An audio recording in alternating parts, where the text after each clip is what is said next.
And now for the final instalment of the Lightroom edits for September.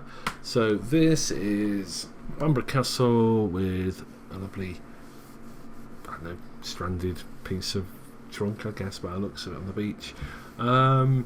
So what would I do with this? I think I know whose this one is because he discussed it with us beforehand, and struggling with filters is what's caused this to be really overcast and everything. Maybe using Canon's live view when the exposure simulation is not working, because I think in very dark situations like when we're in Salzburg Abbey the other day, or when you've got too many filters on, that the exposure simulation and the live histogram cease to work. The meter still works, but the live histogram doesn't work.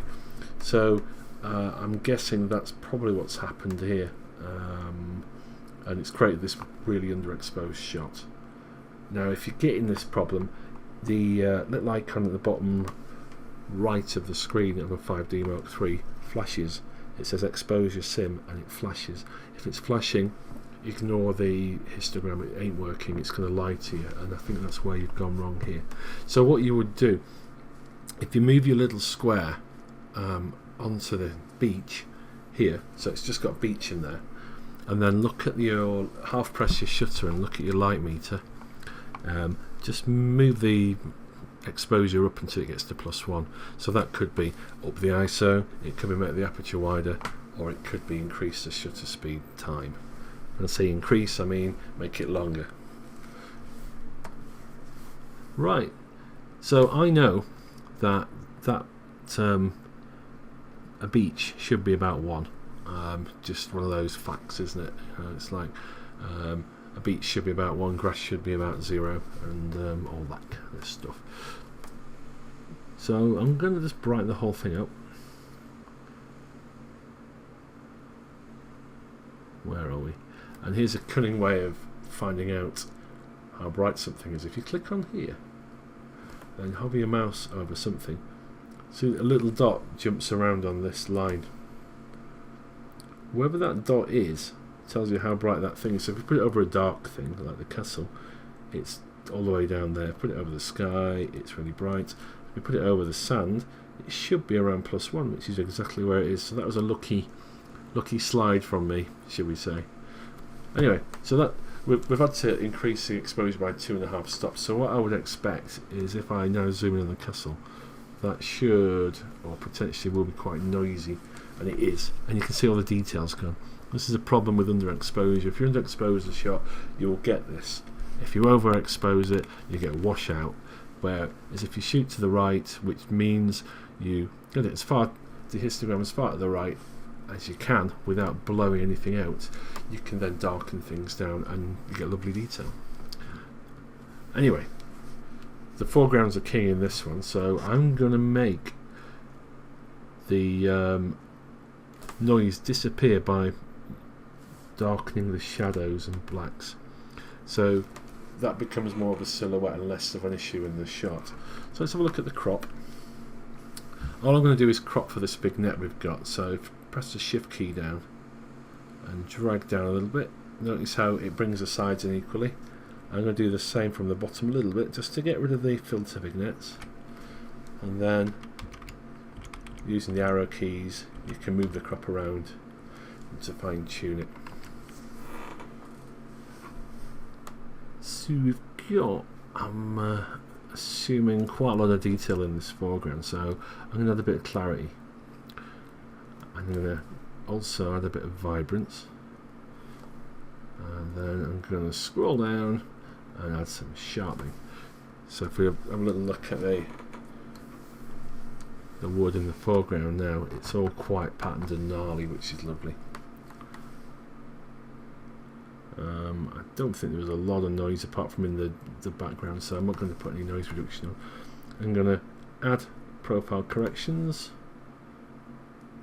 Has it done much? Let's have a look. Can you see? Off, on, off, on. It just tends to correct what's called barrel distortion or pincushion and brightens the edges a little bit. I'm also going to use the angle tool, so if you go to the crop area, click on angle, and then just click on the water, and then click a little bit further on the water. So whoever took this shot got it nice and level. Well done. Water's always level, so if you're photographing a seaside or something like that, just make sure it's level. Someone will point it out otherwise. Me.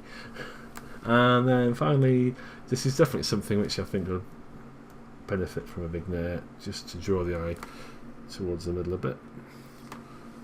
So we've got a reasonably pleasant shot from, well, let's have a look. Just let that load up and press Ctrl Shift now to reset it. So even from that underexposed shot, we can get something on those lines there.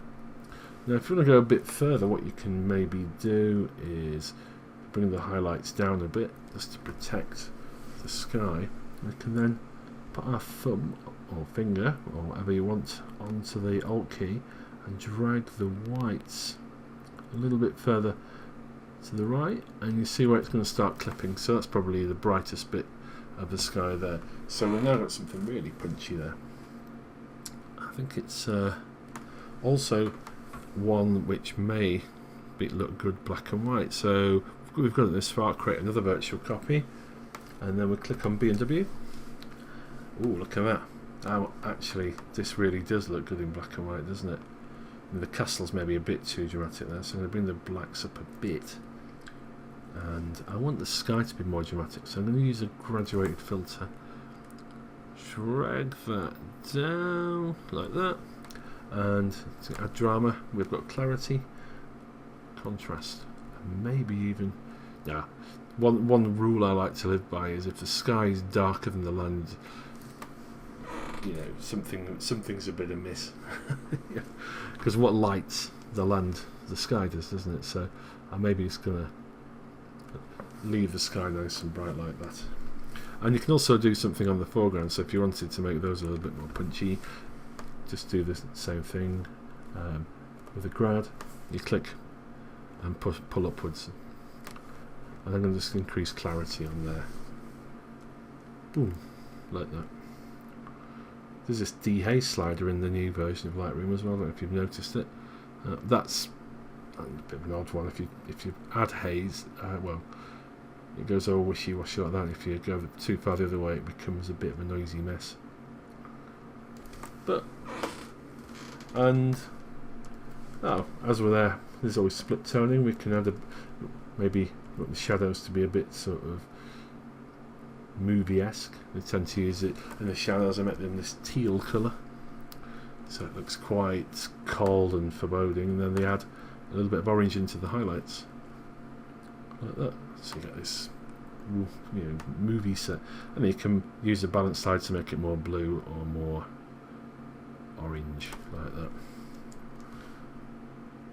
Black and white, Arnie and the Terminator, whichever is your preference. So yeah, I think of the ones I've edited today, this is the one which probably shows you the power of Lightroom, because you've got something where, you know, it went a bit wrong in the shoot.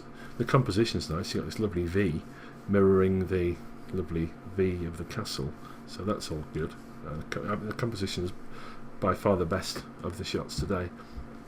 It's just, you know, the exposure was well out. Yeah, there you go. Thanks for watching.